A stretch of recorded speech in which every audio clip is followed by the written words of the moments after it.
Hello guys, स्वागत है आप सभी का आपके अपने यूट्यूब चैनल पे। दिस इज़ यशोदा वर्मा और आज हम करेंगे क्लास 9th का साइंस में चैप्टर फर्स्ट। तो सबसे पहले हम जानते हैं चैप्टर का नाम है हमारे आसपास के पदार्थ, मैटर इन आवर सराउंडिंग। बेटा, पदार्थ होता क्या है, पहले आपको ये चीज़ जानना बहुत ही ज़रूरी है। पदार्थ क्या होता है, जो भी चीज़ें हमारे आसपास होती हैं वो सारी चीज़ें हमारे पदार्थ में कहलाते हैं। ठीक है, तो चलो शुरू करते हैं। इसमें हम एक एक वर्ड जो है वर्ड टू वर्ड रीड करेंगे, जिससे आपको ये चीज़ एक एक वर्ड करके समझ आए और आपको एनसीईआरटी पढ़ने वाली फीलिंग आए कि इसके बाद आपको दोबारा चैप्टर फर्स्ट करने की ज़रूरत ना पड़े। ठीक है, तो चलो शुरू करते हैं। अपने चारों ओर नज़र दौड़ाने पर हमें विभिन्न प्रकार की वस्तुएं नज़र आती हैं, जिनका आकार, आकृति और बनावट अलग अलग होता है। जैसे आप अपने चारों ओर देखो तो क्या क्या नज़र आता है, जो भी चीज़ें आपको नज़र आ रहा है। लाइक अपने अगर आप रूम में बैठे हो तो रूम में आपको क्या नज़र आ रहा है, खिड़की हो गई, दरवाजे हो गए, पंखे हो गए, बेड, सोफ़ा, चटाई, ये सब चीज़ें आपको नज़र आएगी। ठीक है, ये सारी चीज़ें क्या हैं, पदार्थ हैं। ठीक, ये सारी चीज़ें हमारी पदार्थ हैं। क्यों? क्योंकि इनका आकार, आकृति और बनावट अलग अलग होती है। इस विश्व में प्रत्येक वस्तु जिस सामग्री से बनी होती है उसे वैज्ञानिकों ने पदार्थ का नाम दिया है। विश्व में कोई भी वस्तु जो किसी भी सामग्री से बना होता है उसे हम पदार्थ कहते हैं। पदार्थ का आकार, आकृति और बनावट अलग अलग हो सकता है। ठीक, सारी चीज़ें हमारी पदार्थ कहलाती हैं। जिस हवा में हम सांस लेते हैं, जो हम भोजन खा रहे हैं, पत्थर, बादल, तारे, पौधे, पशु, यहाँ तक कि पानी की एक बूंद या रेत का एक कण, ये सभी पदार्थ हैं। तो यहाँ पर हमने क्या जाना कि हमारे आसपास जितनी भी चीज़ें नज़र आ रही हैं, हमने देखा रूम में क्या हुआ, टेबल, कुर्सी, मेज, पंखा, बेड, ये सारी चीज़ें हुआ। इसके अलावा हम हवा में सांस ले रहे हैं, ये हवा भी पदार्थ है। हम भोजन कर रहे हैं, भोजन पदार्थ है। पत्थर, बादल, पेड़ पौधे, पशु पक्षी, यहाँ तक कि एक एक कण, ये सारी चीज़ें हमारी पदार्थ कहलाती है। वैज्ञानिकों ने इसे नाम दिया है पदार्थ का। ठीक, वैज्ञानिकों के द्वारा इसे पदार्थ कहा गया है। यहाँ ध्यान देने की बात यह है कि ऊपर लिखी सभी वस्तुओं का द्रव्यमान होता है और उसका कुछ आयतन भी होता है। ठीक, यहाँ क्या बताया गया है कि पदार्थ होने के लिए क्या क्वालिटी होनी चाहिए, कि उनमें द्रव्यमान होना चाहिए और उनमें आयतन होना चाहिए। मतलब क्या है, द्रव्यमान का मतलब होता है बेटा भार। ठीक, द्रव्यमान का मतलब होता है भार, कि कोई भी वस्तु जिसमें भार होता है वो हमारा पदार्थ होता है। और आयतन का मतलब होता है कि वो कोई स्पेस घेरता है। ठीक, आयतन का मतलब होता है कि कोई भी पदार्थ स्पेस घेरता है। ठीक, तो यहाँ चीज़ें आपको ये चीज़ समझ आ गई होगी कि कोई भी पदार्थ को पदार्थ कहलाने के लिए क्या चीज़ें होना ज़रूरी है। एक तो द्रव्यमान मतलब कि भार, और दूसरा आयतन। ठीक, आयतन जो एक जगह घेरती हो, तभी हम वो चीज़ को पदार्थ कहेंगे। ठीक, चलो आगे बढ़ते हैं। यहाँ बताया जा रहा है कि प्राचीन काल से ही मनुष्य अपने आसपास को समझने का प्रयास कर रहा है। भारत के प्राचीन दार्शनिकों ने पदार्थ को 5 मूल तत्वों में वर्गीकृत किया गया है, जिसे हम बोलते हैं पंच तत्व। जो 5 तत्वों में वर्गीकृत किया गया है वो हमारा क्या कहलाता है, पंच तत्व। बेटा, आप सभी शुरू से ही पढ़ते आ रहे हो कि पंच तत्व क्या होता है। वायु, जहाँ हम सांस लेते हैं, धरती जिस पे हम रहते हैं, अग्नि जिसमें का यूज़ करके हम खाना वगैरह बनाते हैं, जल जिसको हम पीते हैं, आकाश जिसके नीचे हम रहते हैं। तो इन 5 तत्वों को मिला करके हमारे जो है प्राचीन काल में लोगों ने इन 5 तत्वों को पदार्थ कहा है। ठीक, ये चीज़ या इनसे बनी हुई चीज़ें, उनके अनुसार क्या है कि इन्हीं 5 तत्वों में सभी वस्तुएं बनी हुई हैं।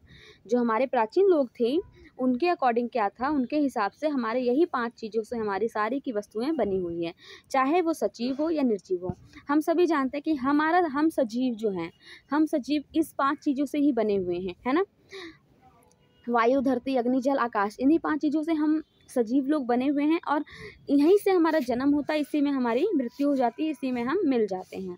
ठीक, इसी तरीके से निर्जीव जो होते हैं वो भी इन्हीं 5 चीज़ों से बने हुए हैं। ऐसा हमारे प्राचीन लोग मानते हैं। उस समय के यूनानी जो दार्शनिक थे उन्होंने भी पदार्थ का इसी तरह से वर्गीकृत किया है। उस टाइम जो यूनानी लोग थे उन्होंने भी पदार्थों का ऐसे ही वर्गीकृत किया है कि यही 5 तत्वों से हमारा जो है निर्जीव और सजीव चीज़ों का निर्माण होता है। ये सारी चीज़ें हमारी क्या है, पदार्थ हैं। ठीक, आधुनिक वैज्ञानिकों ने पदार्थ को भौतिक गुणधर्म एवं रासायनिक प्रकृति के आधार पर 2 प्रकार से वर्गीकृत किया गया है। ठीक, वो तो हमारे प्राचीनों का बात था। अब आधुनिक लोगों ने क्या किया है, आधुनिक वैज्ञानिकों ने क्या किया, पदार्थ को 2 तरह से वर्गीकृत किया। एक हमारा भौतिक और दूसरा रासायनिक। ठीक, एक हमारा भौतिक और दूसरा रासायनिक। ठीक, क्या हो रहा है?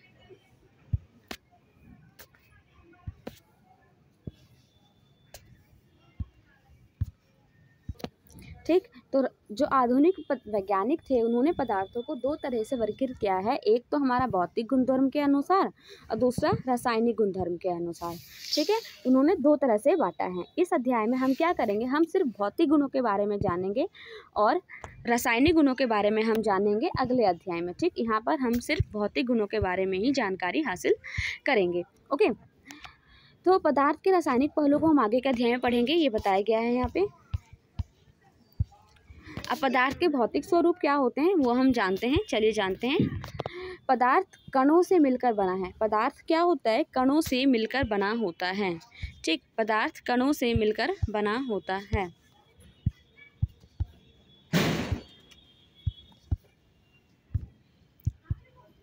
ठीक, हमारे पदार्थ क्या है, कणों से मिलकर बना होता है। बहुत समय तक क्या था कि पदार्थ की प्रकृति के बारे में 2 विचारधाराएं प्रचलित थी। एक विचारधारा यह थी कि पदार्थ लकड़ी के टुकड़ों की तरह सतत होते हैं।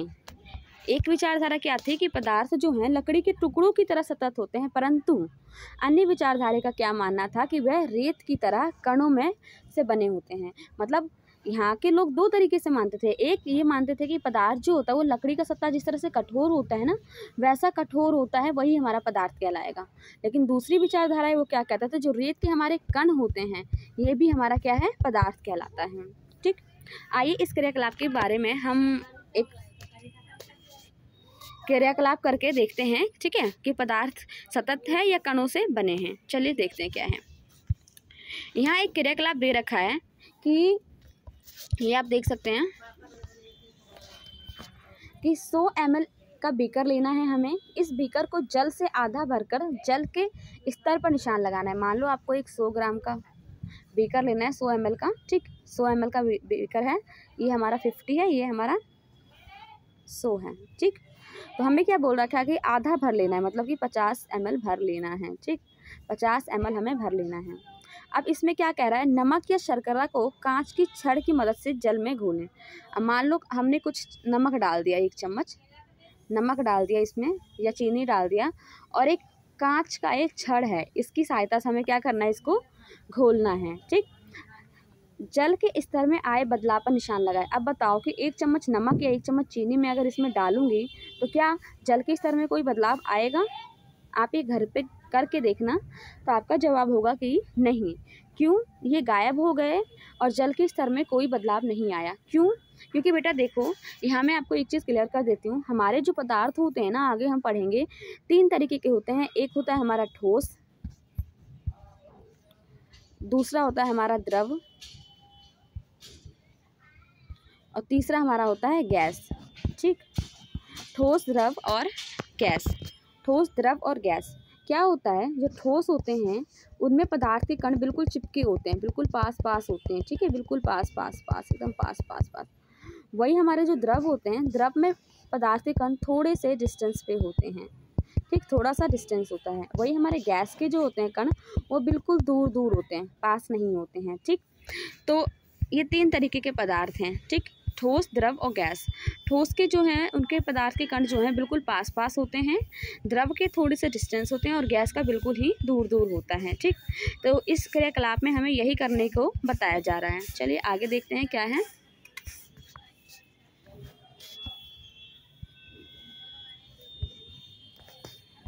यहाँ बताया जा रहा है कि इन प्रश्नों के उत्तर पाने के लिए हमें इस विचार को स्वीकार करना होगा कि सभी पदार्थ कणों से मिलकर बने होते हैं। यहाँ हमें क्या बताया जा रहा है कि जितने भी पदार्थ होते हैं सब कण से मिलकर बने होते हैं। उपरोक्त क्रियाकलाप में चम्मच में रखी हुई नमक या शर्करा अब पूरे पानी में घुल गई है। अगर आप करोगे तो आपको ये चीज़ समझ आएगा कि पूरा का पूरा वो क्या हो जाएगा, पानी में घुल जाएगा। यहाँ आप देख सकते हैं, ये यहाँ पे यही बताना चाह रहा है कि जब हम पानी में, देखो पानी हमारा द्रव है, द्रव में क्या है कि थोड़ा सा जो कण है दूर दूर हैं।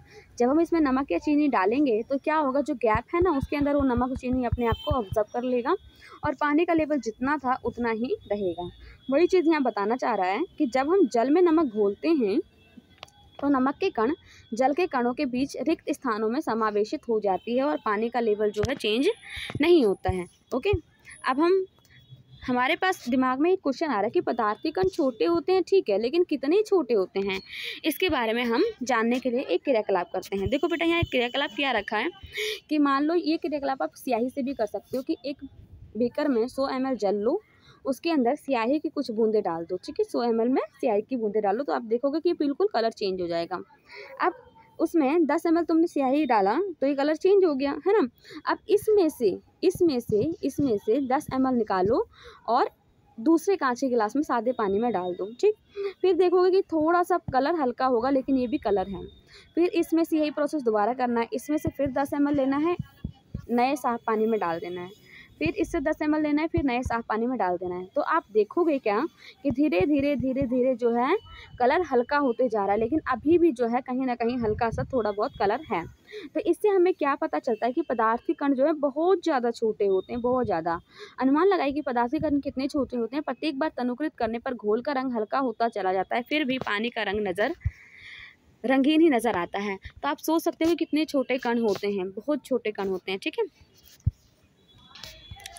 यह प्रयोग दर्शाता है कि पोटेशियम, यहाँ पर यह प्रयोग पोटेशियम परमैंगनेट के साथ किया गया है, लेकिन आप जो है स्याही से भी कर सकते हैं, ठीक है। यहाँ बताया जा रहा है कि पोटेशियम परमैंगनेट के बहुत छोटे से क्रिस्टलों से पानी की बहुत अधिक मात्रा यानी कि 1000 लीटर भी रंगीन हो जाता है। इससे हम यह निष्कर्ष निकाल सकते हैं कि पोटेशियम परमैंगनेट के केवल एक क्रिस्टल में कई सूक्ष्म कण होते हैं। ये कण छोटे छोटे कणों में विभाजित होते रहते हैं। अतः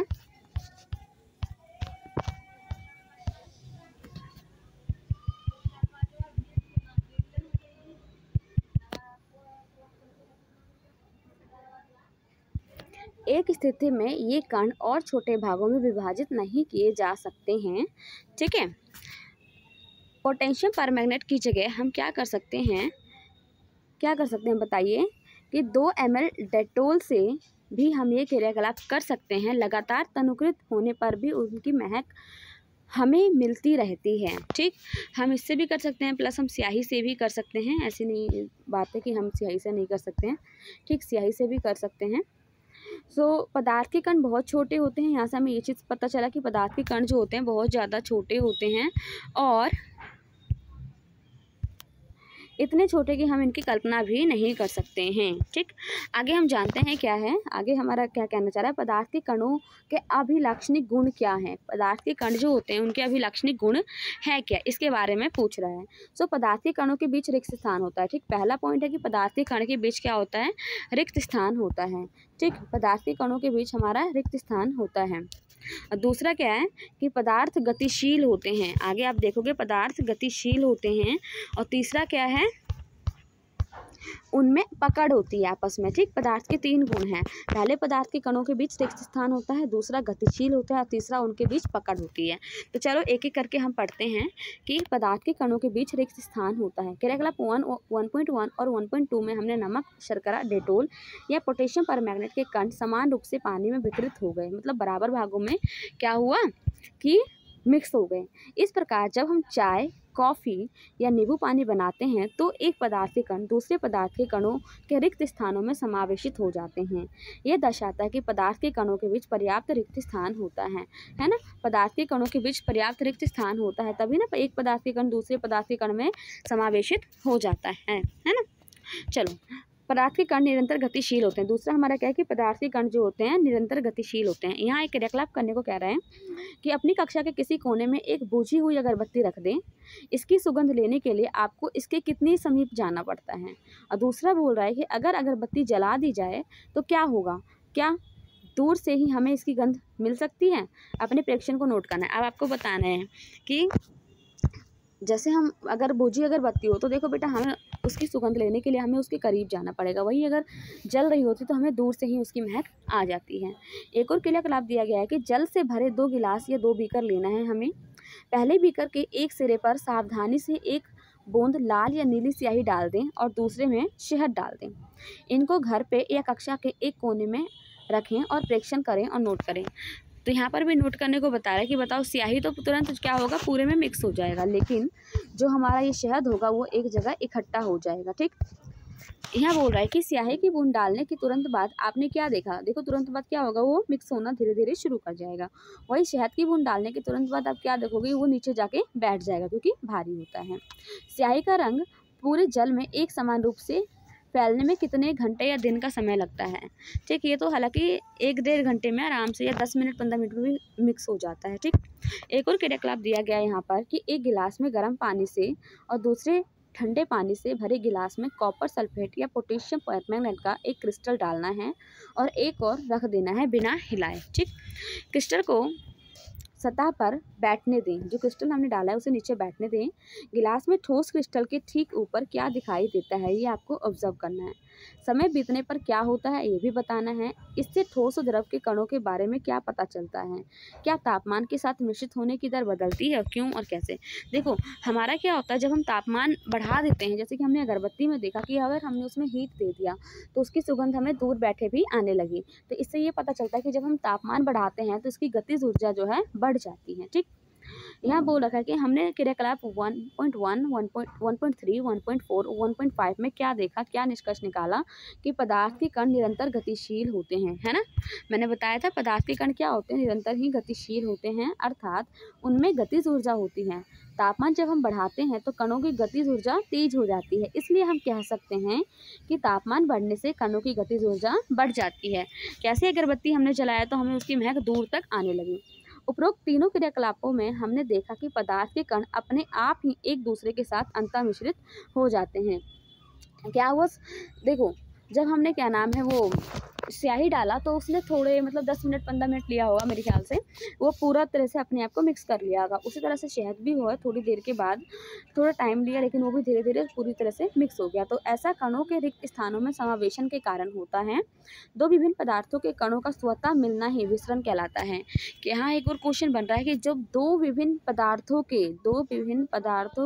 के कणों का स्वतः मिश्रण क्या कहलाता है, विसरण कहलाता है। क्या कहलाता है, विसरण कहलाता है। ये क्वेश्चन बनता है 1 नंबर का।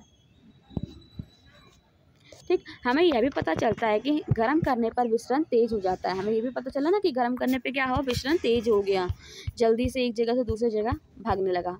यहाँ एक और पदार्थ है कि ये कण जो होते हैं एक दूसरे को आकर्षित करते हैं। यहाँ एक क्रियाकलाप दे रखा है, देखो इस खेल को एक मैदान में खेलना है। आगे बताए गए ढंग से 4 समूह बनाना है, मानव श्रृंखला बनाएं। पहला समूह ईद मिशमी नर्तकों की तरह एक दूसरे को पीछे से कसकर पकड़ लें, जैसे यहाँ पे पकड़ा गया है।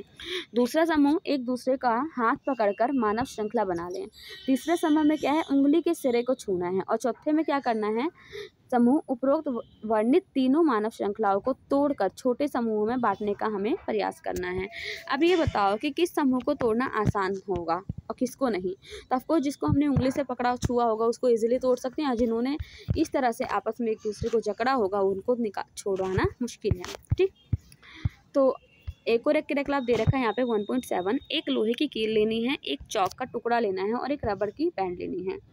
इन पर हथौड़ा मारकर, काटकर या खींचकर उसे भंगुर करने का प्रयास करना है, तोड़ने का प्रयास करना है। इन तीनों में से किसके कण अधिक बल से एक दूसरे से जुड़े हुए हैं, बताओ। चौक के टुकड़े का या कील का या एक रबड़ का, बताओ।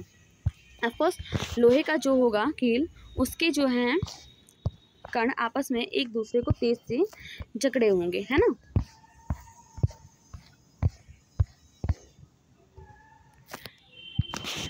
अब अब यहाँ बोल रहा है एक थाली में, एक और क्रियाकलाप है, एक थाली में जल लेना है, उसे उंगली से काटने का प्रयास करना है। क्या जल की सतह कटती है? जल की सतह ना काटने का क्या कारण है? अब बताओ कि जब थाली में जल लोगे और उसको काटने का कोशिश करोगे तो क्या वो कटेगा? ऑफकोर्स नहीं कटेगा। क्यों? क्योंकि उनके कण एक दूसरे को आकर्षित कर रहे हैं। जब हम उंगली से काट रहे हैं तो क्या हो रहा है कि वो आकर्षण के कारण दोबारा से आपस में मिल जा रहे हैं। उपरोक्त तीनों क्रियाकलाप सुझाते हैं कि पदार्थ के कणों के बीच एक बल कार्य करता है। यह बल कणों को एक साथ रखता है। इस आकर्षण बल का सामर्थ्य प्रत्येक पदार्थ में अलग अलग होता है। ठीक, इसी के साथ हम ये वीडियो कंप्लीट करते हैं। मिलते हैं नेक्स्ट वीडियो में नए इसी टॉपिक का नेक्स्ट पार्ट के साथ। तब तक के लिए इस क्वेश्चन को पढ़िएगा, जितना पढ़ाया गया है उतना पढ़िएगा, और कुछ डाउट हो तो कमेंट बॉक्स में कमेंट करके बताइएगा। चलिए मिलते हैं नेक्स्ट वीडियो में इसी के सेकंड पार्ट में। Till then have a nice day. Thank you.